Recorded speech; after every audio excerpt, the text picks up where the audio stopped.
क्योंकि आपके अंदर देश का भविष्य है ना। इंसाफ की डगर पे बच्चों दिखाओ चलके, ये देश है तुम्हारा, नेता तुम ही हो करके।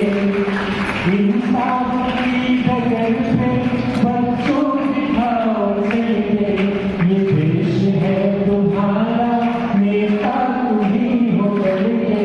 दुनिया के रंग सहना पर कुछ न मुझसे कहना, दुनिया के रंग सहना पर कुछ न मुझसे कहना।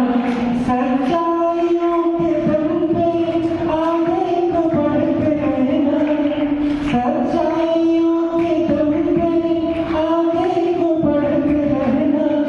रख दोगे एक दिन तुम संसार को बदल के, इंसाफ की जगह में बच्चों दिखाओ चलके, ये देश है तुम्हारा, नेता तुम ही हो करके। Thank you. बहुत बोर लगता है सर बोलो, अरे कैसे भी लगता है। खूब खेलना चाहिए।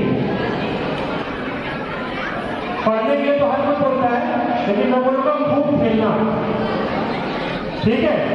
और खेल का मतलब ये नहीं कि घर में बैठ के मोबाइल में खेल रहे हैं, बाहर ग्राउंड में खेलने जाओ। जब हम लोग छोटे थे ना, तो सुबह गर्मी के दिन कभी सुबह निकल जाते थे, 5-6 बजे 6 बजे निकल जाते थे और 2-3 बजे तक खेलते रहते थे दोपहर में। जब तक मम्मी आने लगती झापड़ मारती थी तब तक घर नहीं जाते थे। वैसा कोई खेलते हो कि नहीं खेलते हो? अरे अभी आज तो सोमवार है, शनिवार को छुट्टी रहता है क्या? नहीं रहता है, बस एक दिन छुट्टी मिलता है तुम लोग को, रविवार को। अच्छा, तो जिस दिन छुट्टी मिलता है और जिस दिन ऐसे छुट्टी घोषित होती है उस दिन खेलने जाना, ठीक है। खूब खेलना, खूब खेलोगे तो आगे जब बड़े होंगे, उम्र बढ़ेगी तो उतना पता नहीं चलेगा उम्र का। हमारे भी जैसे जैसे भी बैठे हैं तो इस उम्र में भी बहुत खेलते हैं।